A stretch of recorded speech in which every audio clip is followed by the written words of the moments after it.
This conference will now be recorded. And when you look at how we make decisions about finances or other aspects of our business, we very much engage our logical brain. But then for some reason, when it comes to identifying future leaders, we tend to rely on our impressions of people, the feelings we have about them, and just general impressions. And as you'll see in the next hour, our gut feelings or our impressions of people are not always accurate, and they lead us astray. And then we end up with disastrous situations, like you see here in this list. So here's a list of biggest money-losing IPOs in recent history. So we have CEOs of companies like Uber or WeWork that perhaps were not the best fit for those roles. But yet we ended up selecting them, and we ended up placing them in these positions of power where they have the status, they have the ability to influence the well-being of employees, the performance of the organization, and then it trickles down to our communities and the economy at large. So what got us thinking about this research study and why we wanted to explore the biases that are present in organizations when they identify the next generation of leaders really boils down to this wonderful piece of research that was performed by Lanik and McKenzie. And this is a multi-year research that has been going on for several years. And what I'm sharing here is the data from 2019, so from last year. And you'll see that generally in organizations, we start at the entry level with a fairly even distribution of men, women, and different racial groups. But then as we move up the ladder, the first step to management, senior management directors, VPs, SVPs, and all the way to the C-suite, we see that white men are being promoted at disproportionately higher rates. And we're leaving women and people of color behind here. This is nothing new. This is a trend that has been happening for decades. But now we're of course asking the question, well, where is the issue and why does this happen? Generally, we've been talking about the glass ceiling, and the perception was that, or the idea was that women are really held back at the last step. So perhaps this, step from VP to SVP or into the C-suite. And that's why we see, or used to see, more people named John in C-suites in Fortune 500 organizations than women. But very interestingly, what Lanik and McKenzie found last year is that the problem is not necessarily at the very end. So it's not necessarily the glass ceiling. It's what they call a broken rung. So the problem, a majority of the problem really is happening at the first step to leadership. So it's when individuals are moving from the entry level, non-management positions into management positions. That's where we see the biggest change in the proportions from what we would expect. So normally we would still expect, right, 35% white men, 16% men of color, 30% of white women, and then 12 or 18% women of color. But see what's happening in this first step from entry level to the manager position. So this was really, this finding was really the impetus for us to start to explore why is that happening? Why is this going on? And McKenzie and Lanik actually termed this the broken rung. So their finding is again that problem is not necessarily the glass ceiling or at the very end, that promotion to a C-suite, but the problem starts much earlier in the process when organizations are promoting individual contributors in the first level of management. So that's the broken rung. Now, our research asked the question, why is this happening? So why are women and people of color promoted at a lower rates to first level management positions, and then this just exacerbates as you move up the corporate ladder? But why is there so much disproportion and perhaps discrimination in the promotion decisions? Now, when you think about how these promotion decisions are made, one might think that the promotion decisions in many organizations really happen at the time of promotion, right? So there is an opening, maybe a manager leaves or is promoted to a director level position, and now at that time you start recruiting internal, external talent to make a personnel decision. But we find that in a lot of organizations, that's not necessarily the case in the past 10 years. Before this COVID-19 situation, there was this great war for talent, as many of you have heard about.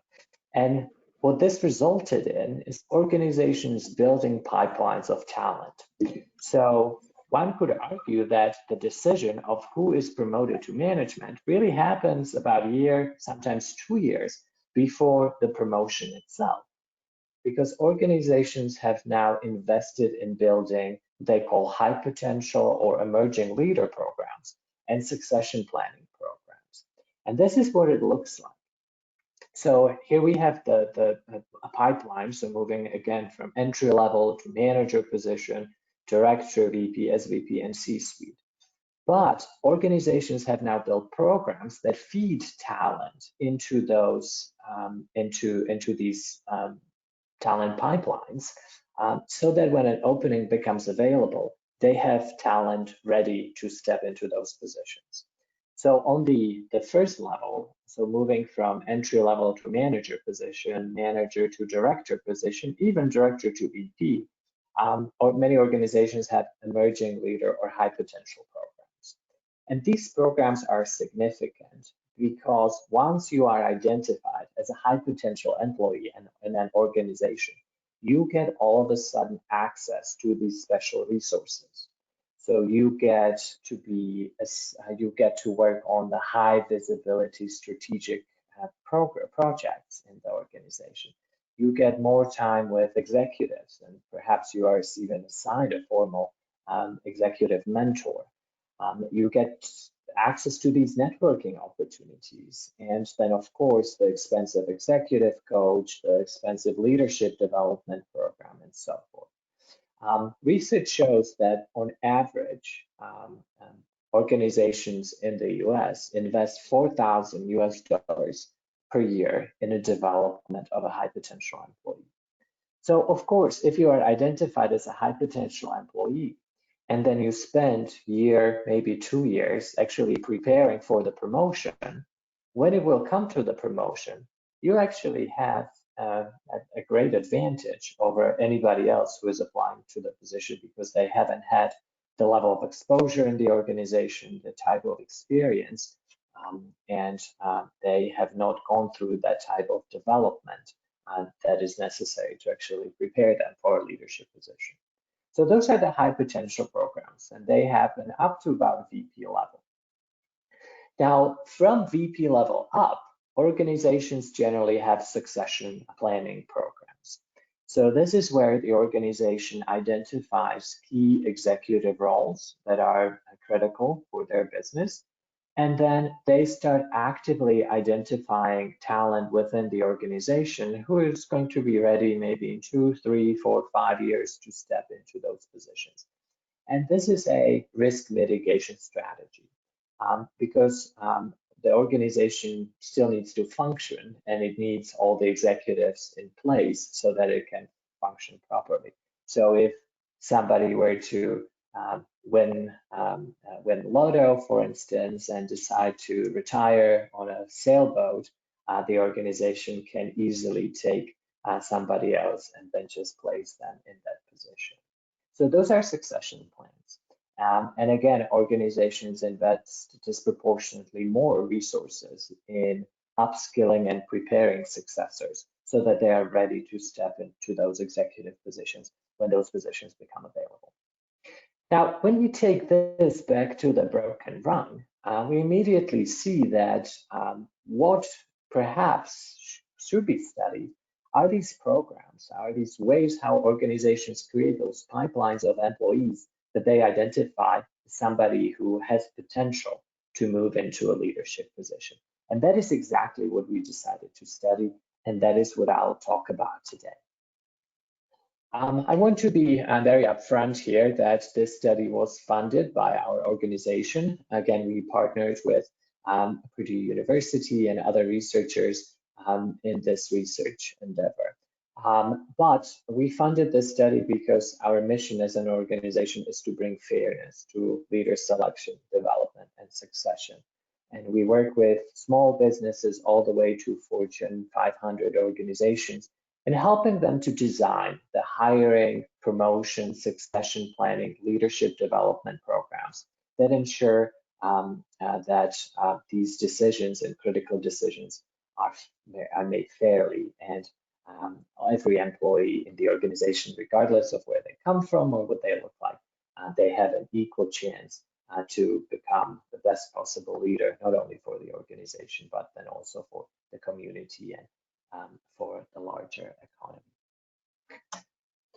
So now to the content of today's webinar. So I'll talk about the findings or answers to these 3 questions that we asked. So the first question was, how do organizations identify the next generation of leaders? What are some of the most common practices that organizations use to determine who has potential to move into leadership versus who doesn't?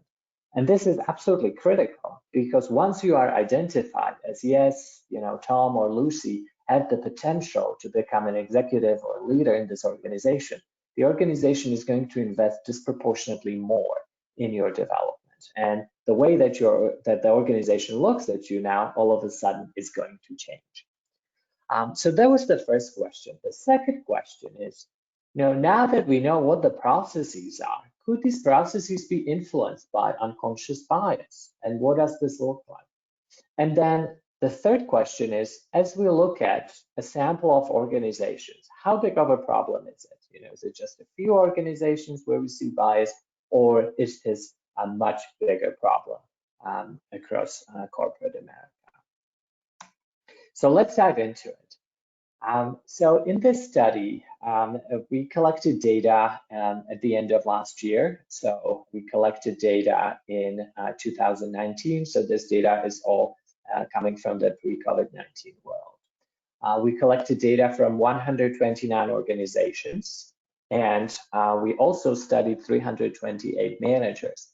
And together, they influence about 1 million employees in the US and around the world. When you look at the size of the organizations in terms of the number of employees, we had a good representation of large organizations of 10,000 employees plus, but we also had a good representation of smaller businesses. So about 40% of our sample had 500 or less employees. So we had a fairly distributed sample of organizations we studied. These organizations also came from various industries, from retail to consulting to education to utilities. So we had a very broad and representative sample of organizations. So that's a bit about this research study. Now let's go to the first question. So how do companies identify the next generation of leaders? What are some of the processes they use? We found that by far, majority of organizations, and I'm talking about 89%, so almost 90% of organizations rely on the judgment of management. And this judgment can take multiple forms. So it could be a talent review where managers come together once a year, twice a year, and then they discuss their employees and they decide who has potential, whose potential is low, high, medium, and they make global ratings like that. So that's the majority. That's almost 40% of organizations use this methodology of a meeting, talent review meeting, with a combination of 9-box ratings to determine who the high potential employees in the future leaders are in that organization. Another about 30% of organization is then relying on ratings of performance. So these would be, again, ratings that are coming from the management, but now the manager is not making a global rating of low performance, high performance, low potential, high potential, but rather they are perhaps rating some competencies. So they're looking at how good is this person in analytical thinking or customer focus, or are they meeting their numbers? So it would be these sort of performance ratings. So that's about 30% of organizations use this method. Then there are just flat out manager nominations. So this is when a manager would write a name or a couple names, seal it in an envelope, and then hand it off to HR. So this you see happens in about 20 or so percent of organizations. And only 9%, so less than 10% of organizations are using standardized talent assessment like personality tests, cognitive ability tests, or workplace simulations that we know are more objective.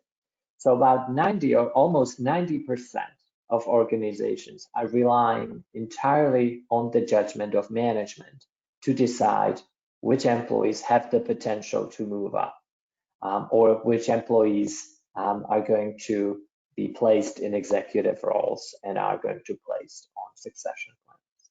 And you see that between the high potential employees and successors for key executive roles, there is about similar distribution in these sort of practices. So talent reviews are most frequent, then performance ratings, then just flat out manager nominations. So this is the I want Lucy, or I want Tom, or I want Bob, or I want Susie type of decision making without any structure whatsoever.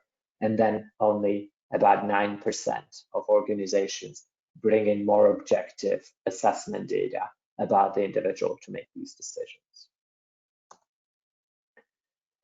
All right, so this was quite surprising. I can tell you, as an industrial organizational psychologist, I've worked around the world in assessment and helping organizations build assessment programs so that they increase the objectivity of promotion, succession planning decisions, hiring decisions, and so forth. So for me, this was quite shocking that by far the large majority of organizations are still just relying on the more subjective judgment of management to make the decisions of who has potential for leadership or who should be the successor for a key executive position.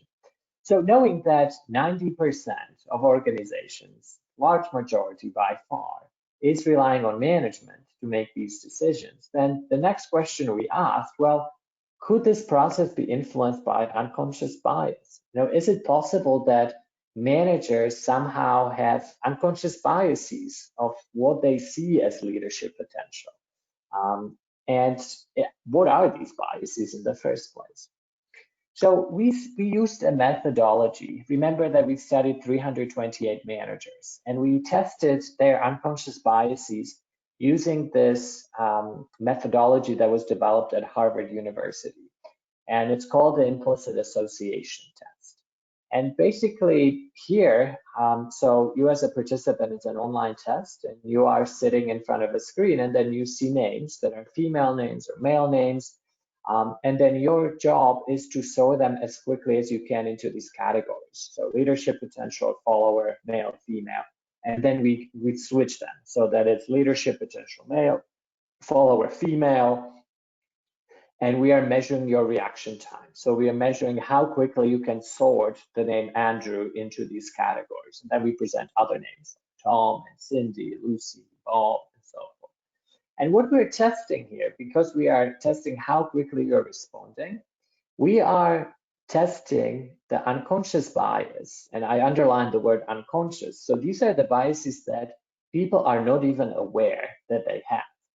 So by just some a socialization, upbringing, and whatnot, the society where we grew up, we get to associate certain categories. And perhaps, in this case, we were testing, do people associate leaders with men as opposed to women, or leadership potential with men as opposed to women?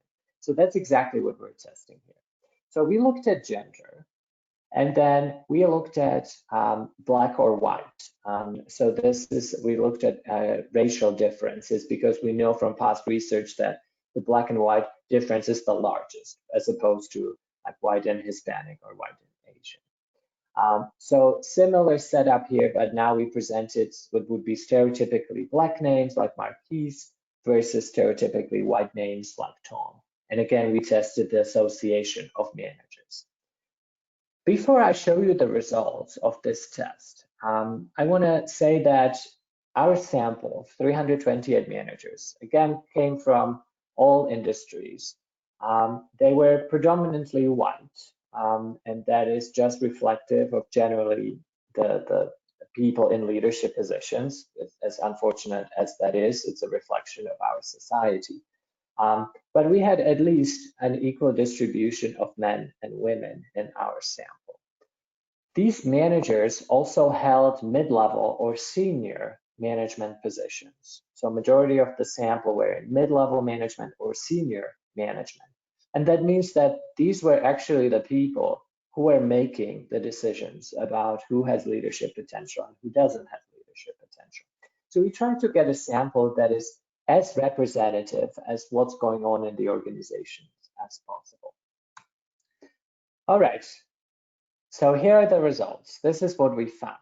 So we found that most managers, whether they are men or they are women, they are showing unconscious bias against women and racial minorities when deciding who has leadership potential. We see that the effect is quite big. So men are 3 times more likely to be identified as having leadership potential than women. Again, I want to underline this. 3 times, managers are 3 times more likely to select men as having leadership potential than women. We also find an effect for race, but the effect was not as big, thankfully. We found that white men were 2 times more likely to be selected as having leadership potential than black men. So this is just testing the unconscious biases of managers, mid-level managers, senior managers. And keep in mind that in 90% of organizations, these are exactly the people who are making decisions about the next generation of leaders. These are exactly the people, the ones that we're showing have unconscious bias. These are the individuals who perhaps are not even aware that they have this sort of unconscious bias, but they're the ones who are deciding who are the successors, who are the high potential employees in 90% of organizations in the US. So what we did next, we split the sample. So we looked at the unconscious bias of female managers versus male managers. And this is the part that I find very interesting and perhaps sad a bit, because we found that, of course, this effect is very strong for male managers. So if the manager is a man, is a guy, he's 5 times more likely to select other men as having leadership potential than women. But look what's happening for female managers. If the manager is a woman, she is still more likely to select another guy or man to have as somebody who has leadership potential than a woman. The effect for female managers is not as strong, but it's in the same direction. So female managers are 2 times more likely to select men as having leadership potential than women. I'm going to bring in the first piece of information that we found back again, because I think we need to look at them together to see the big picture. So 90% of organizations rely on management to make these decisions, and we see that there is a huge unconscious bias that managers have when they are selecting future leaders. So that's the crux of the problem. Now, so far, we only know that managers have this unconscious bias. That's all we discovered so far. So our next question is, does this unconscious bias really creep in?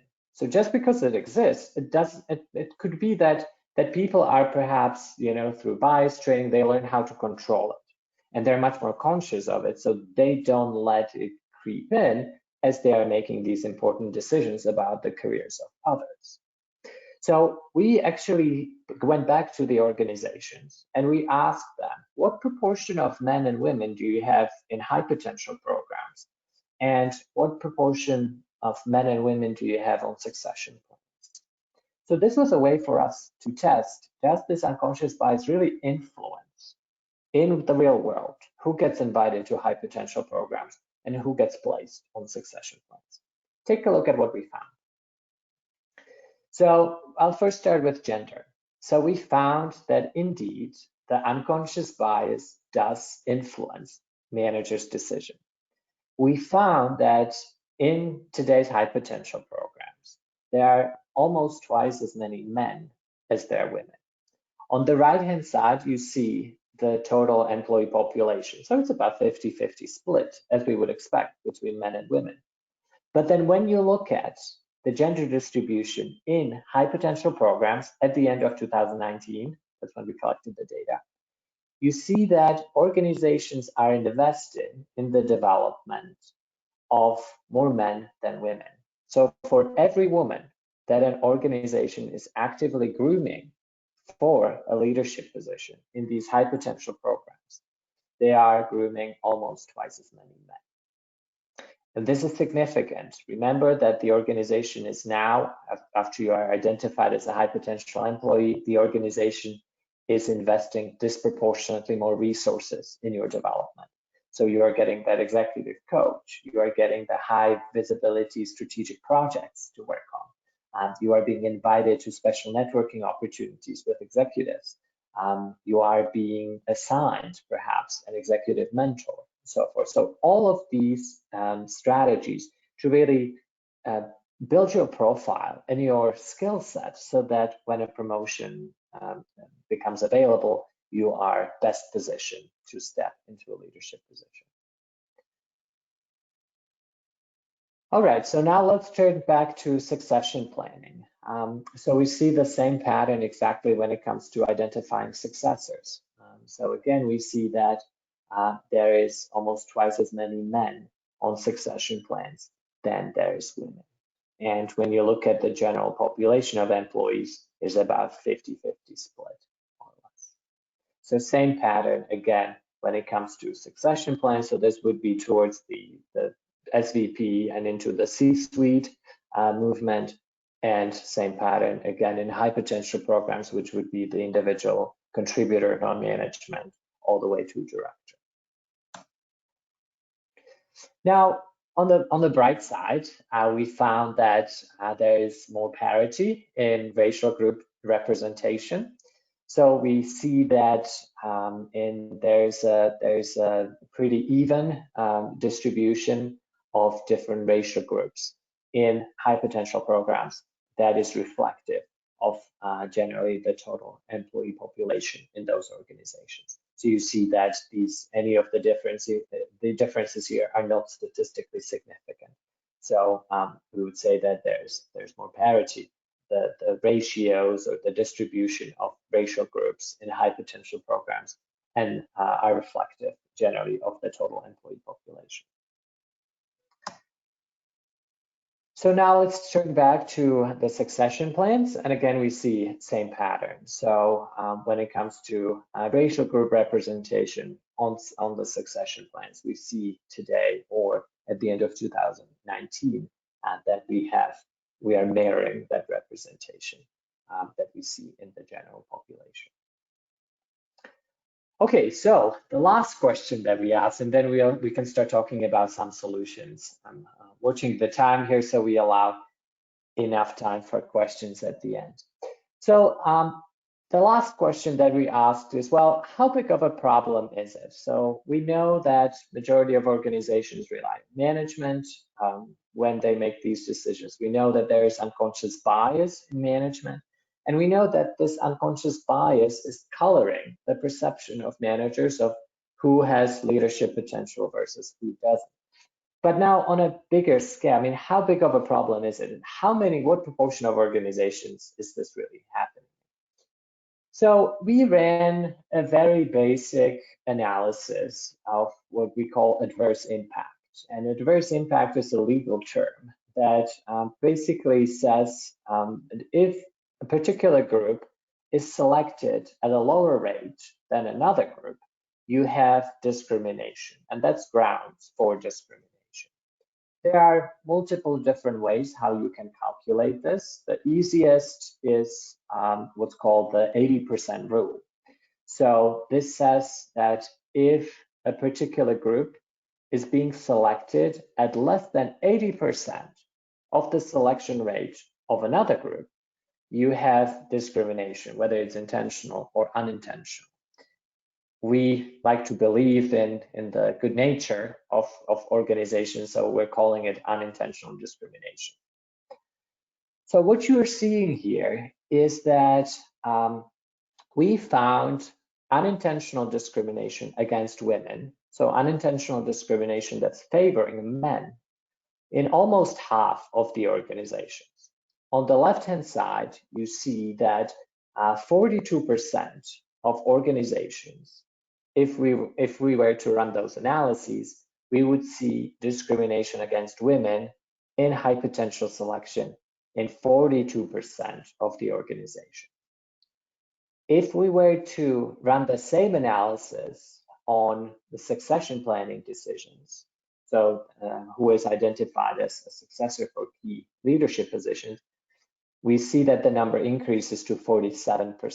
So 47% of organizations are showing, at the end of last year, were showing discrimination against women in these leadership or in decisions to place them on leadership, on succession plans.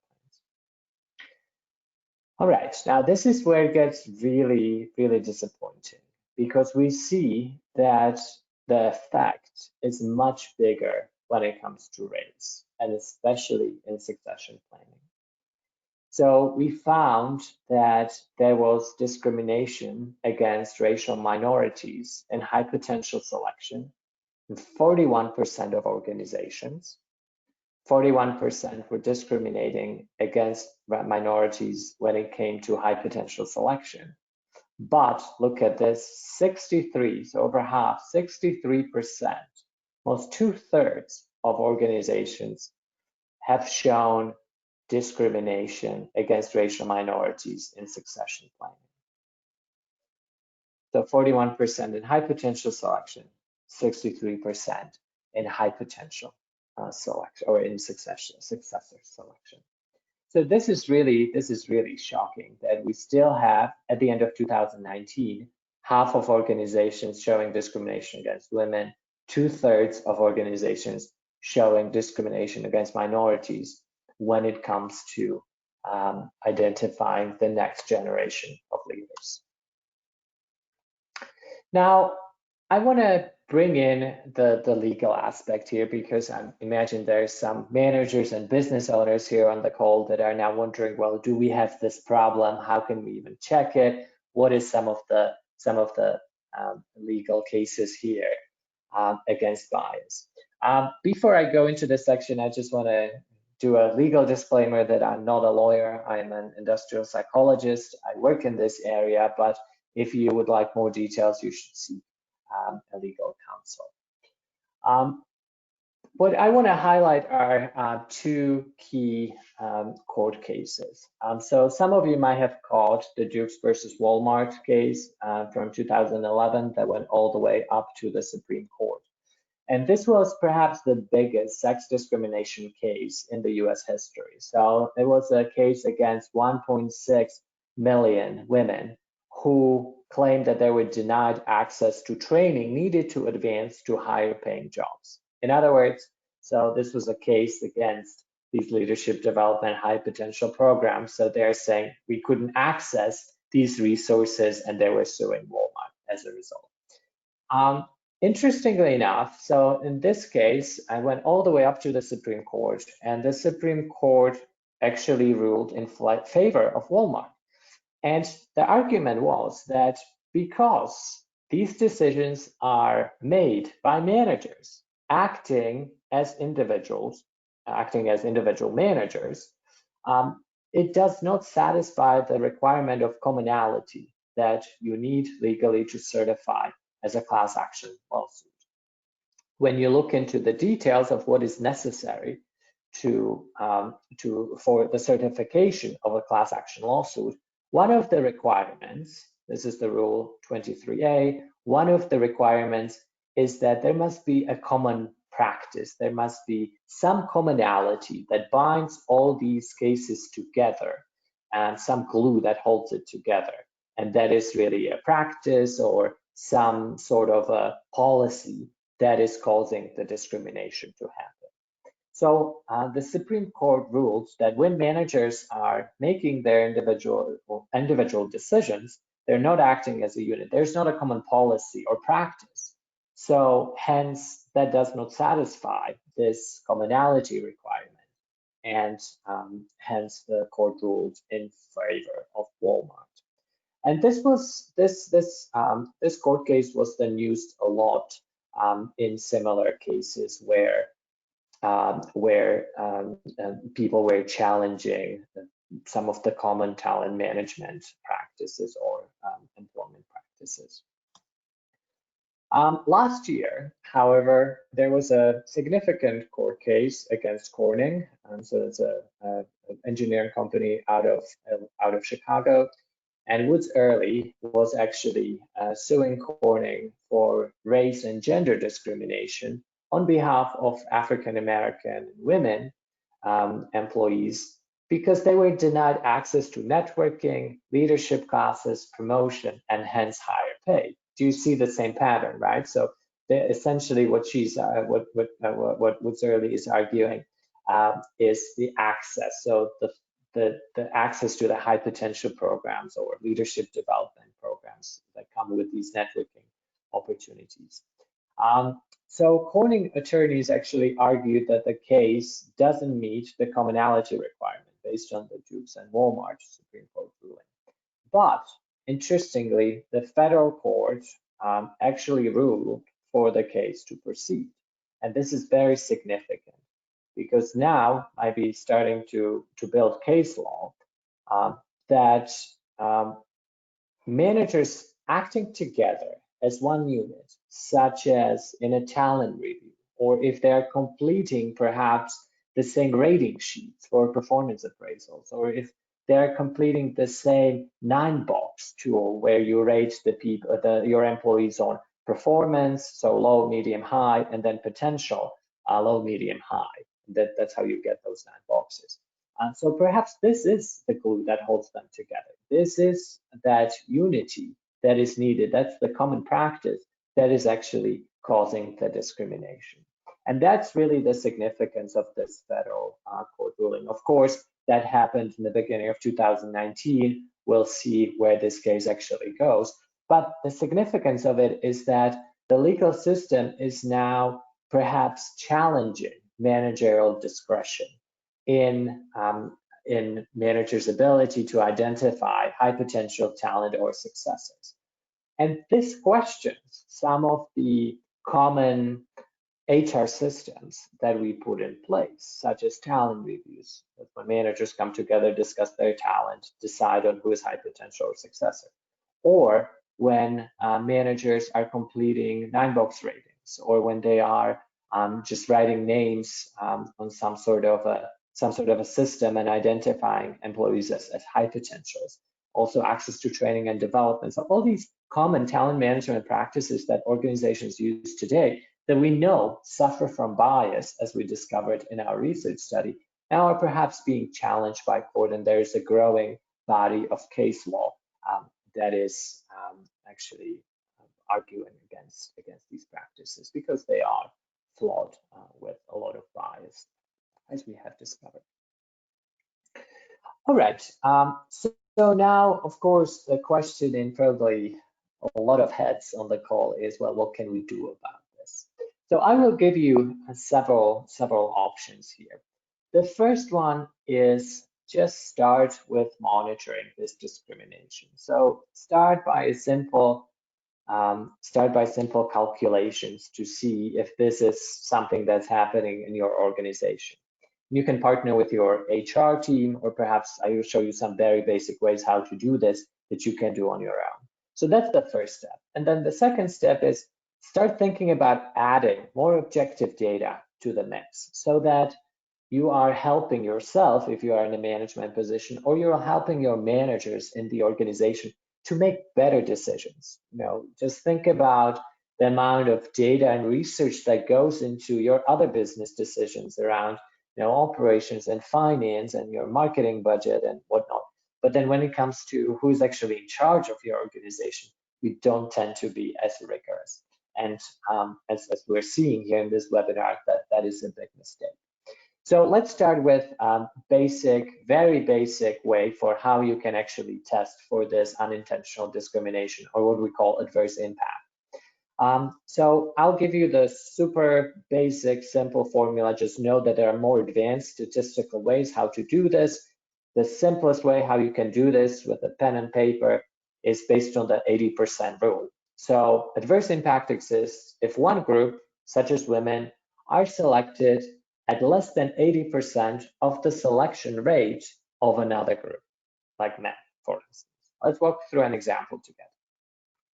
So let's say, just for the sake of this example, this is, by the way, what a 9-box looks like. So some of you might have been using this already in your organization. So this is a very simple tool for how you can categorize the employees on your team in terms of their performance and their potential, so that you can start making decisions about who is really well placed, who is perhaps not well placed and should be moved to a different department in the organization, who needs training, who is your future leader, and so forth. So very basic tool. So you would place the employees on this 9-box here. So you rate them in terms of performance, low, medium, high, and then potential, that's the y-axis, low, medium, high. Performance is where they are today. Potential is what is your idea about their ability to move into management. Do they have the potential to move into a leadership position? Okay, so let's say, for the sake of this example, that we have 400 mid-level managers, and 250 of them are women, 150 of them are men. Through discussion, we place them in one of these 9 boxes. And then we end up, through our discussion, let's say that we have 15 men in the top right corner and 15 women in the top right corner. Okay, so let's just say, for the sake of this example, this corner is the most important one, because these are our high potential employees. So now we are going to specifically be focusing on these 30 individuals. We're going to give them executive coach. We're going to give them access to special program training, so that we're actively grooming them to a management position. And then across all the other 8 boxes, we have 235 women and 135 men. So it might seem that we're being fair here, right? We are selecting 15 women, 15 men, but not so fast, because we are looking at the selection ratios. So to calculate if adverse impact actually occurred, we will take the selection. We need first to calculate the selection ratio of women. So we started with 250 women, and we selected 15 of them as high potential. So the selection ratio of women is 6%. Only 6% of all the women employees in our organizations are high potential employees. Now let's do the same analysis for men. So we started with 150 men, but we still selected 15 of them as high potentials. So now their selection ratio is much higher. Although we're still talking 15 women, 15 men, the selection ratio of men is actually 10%, while the selection ratio of women is only 6%. So now we compare these two selection ratios. So we are taking the selection ratio of women over the selection ratio of men, and we get 60%. That's the test for adverse impact. If this number is less than 80%, which it is in this case, we see that adverse impact has happened, and we have potentially a discrimination issue against women, because they are being selected at significantly lower rates as high potentials than men. Again, very simple, basic analysis that you can do based on your organization. Now, keep in mind that we talked about race, we talked about sex, but there are other protected classes. So you should be running this analysis based on age, so people who are 40 and under, and then disability status as well. So these are the 4 at least most common protected classes. There are others as well. These are the most common ones. All right, so now let's say that you run this basic analysis and you find that whether it's in hiring and promotion, in succession planning, high potential identification, and let's say that you find that, oh, you have a problem. You have discovered adverse impact, and that's potentially grounds for a discrimination lawsuit. What can you do? How can you change this situation? And the number one recommendation would be to start bringing in more objective data in the form of an assessment, more objective assessment. I will give you, there are multiple different assessment options that you can select. I will give you I'll give you an idea of these blind auditions, and that's something that we have been working with a lot at Pinsight. So blind auditions, where does this idea even come from? This might be an interesting story for some of you. So blind auditions actually were not developed necessarily for symphony orchestras, but the most famous case of their application to reduce gender bias has been with symphony orchestras. Before, symphony orchestras have implemented blind auditions, and you can see that's the idea. So the panel is judging the players solely by the music. The judges cannot actually see the players and what the players look like. They're just listening to the music they produce, and that's the only thing they're going off of to make their decision. Before, the symphony orchestras actually implemented these blind auditions, only 10% of the musicians were women. After, of course, that changed.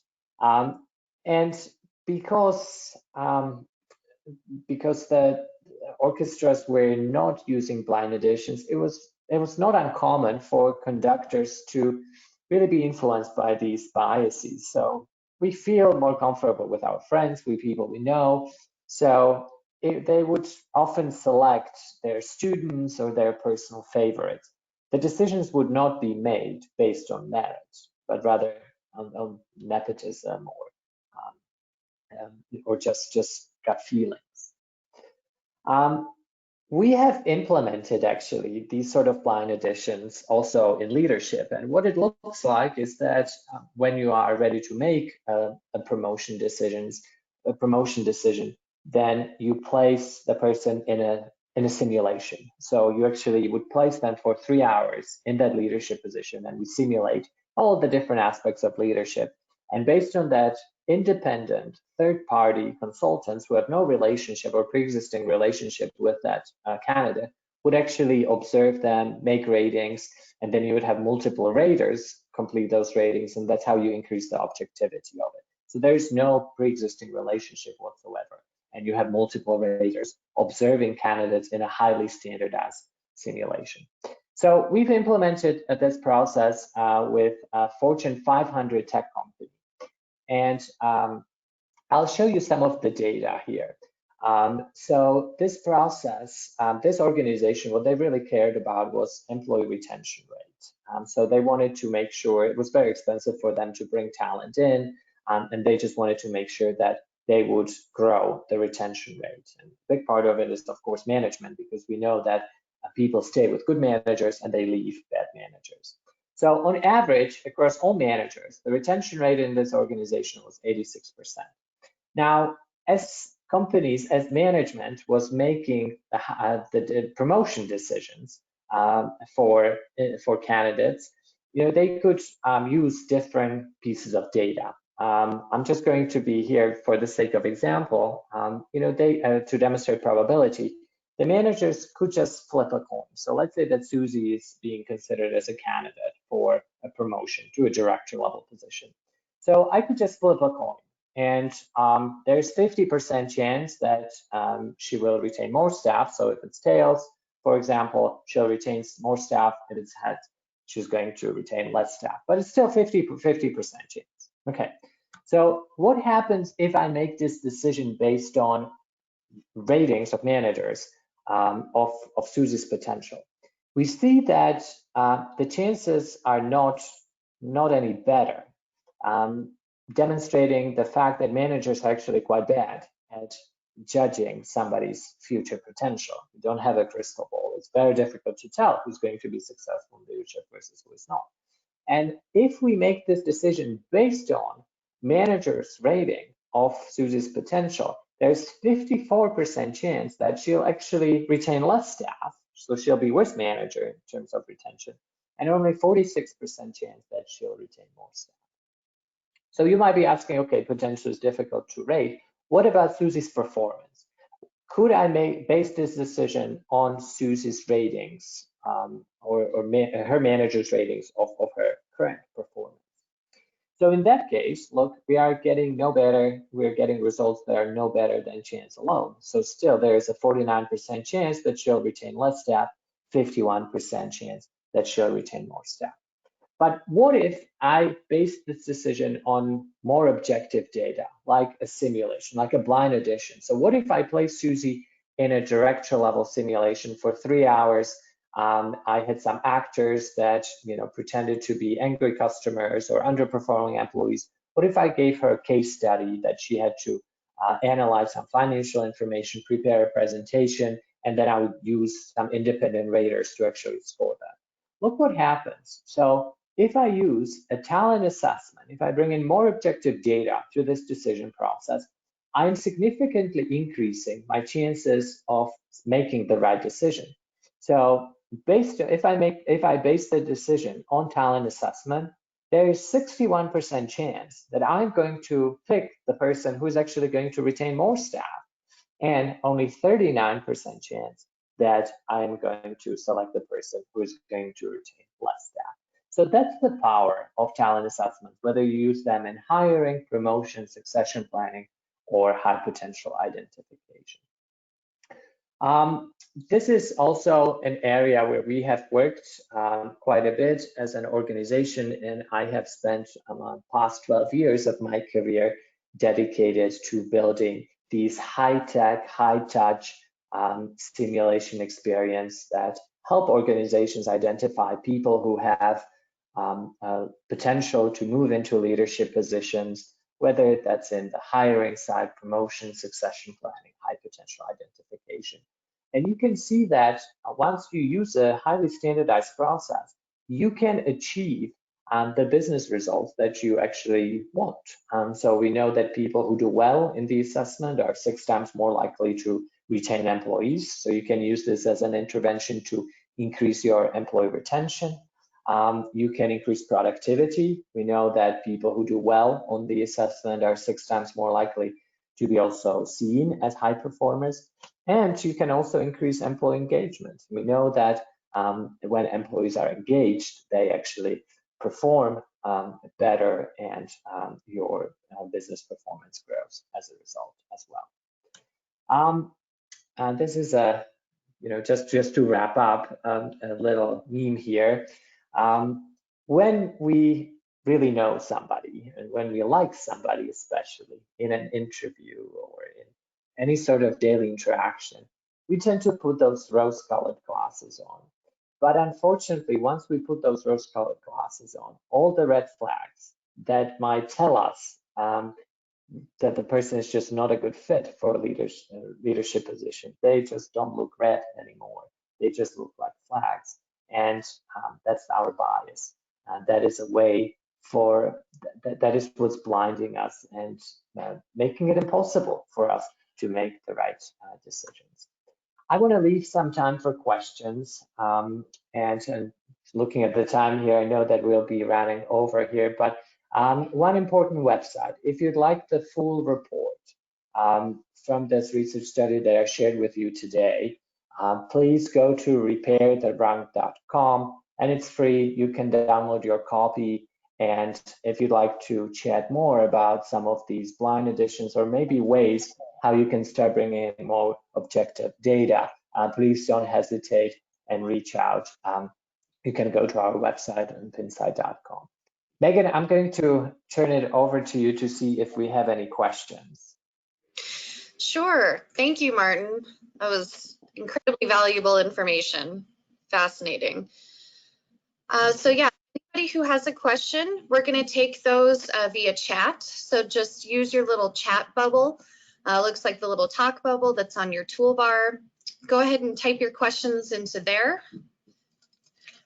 Then we'll have Martin jump in and answer those.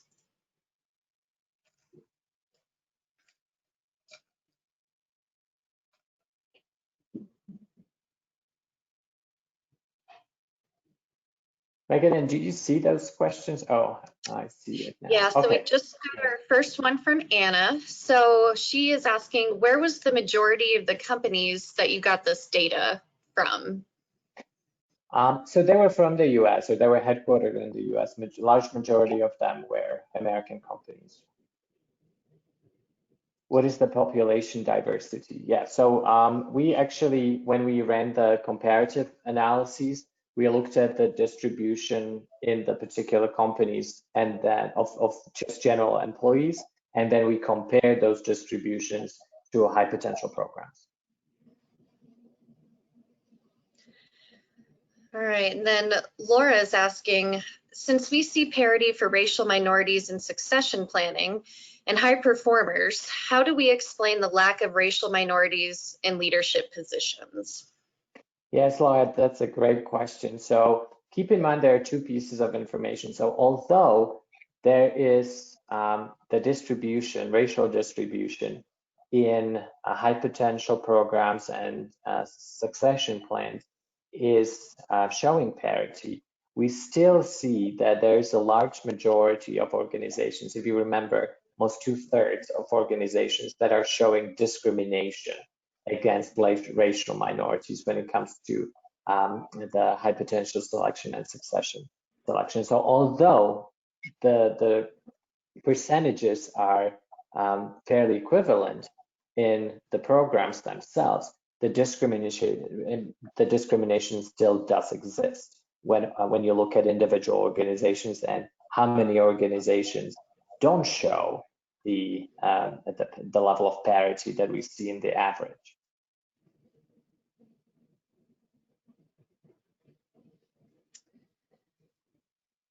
All right, and then back to Anna, she's asking, are the population of the city or surrounding area taken into account? So if a city is 75% male, wouldn't the workforce population tend to be more male?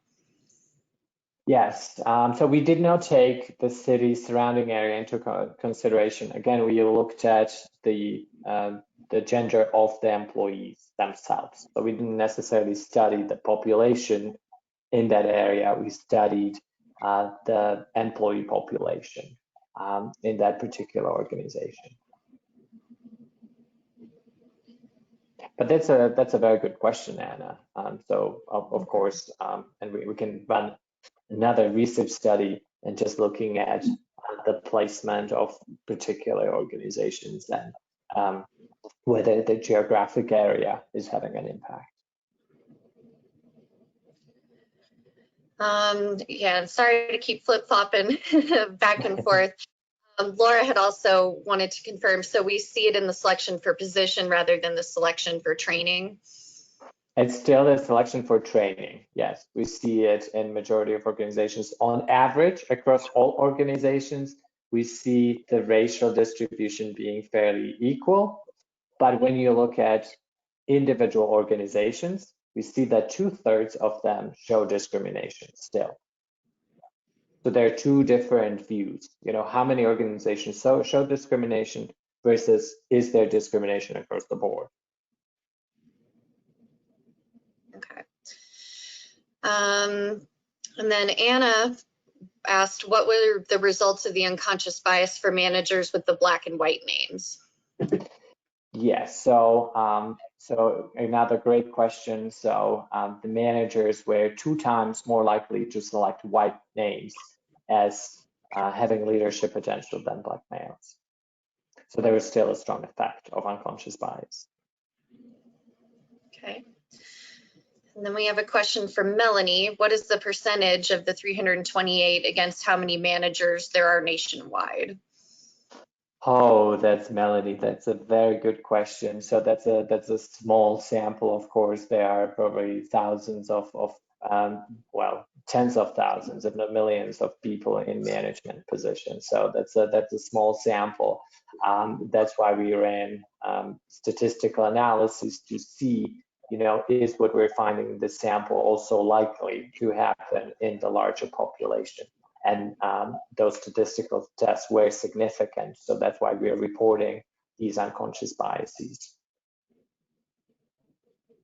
Very good question there, Melanie. Yeah.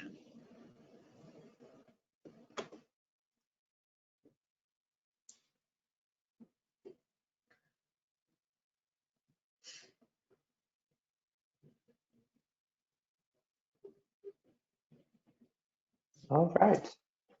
All righty. Do we have any more questions from anybody?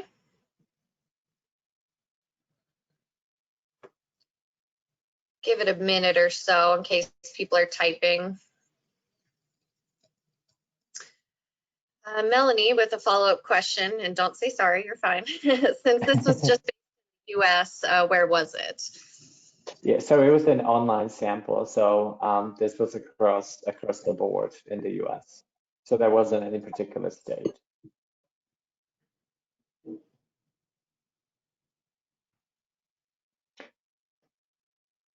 I see that question. No geographic trends. Yes, one could see that there could be a geographic trends when you look at certain states, or maybe the urban versus rural areas. Again, we did not study that in this particular research. So it would be a very interesting, I think, as a follow-up study. Great question.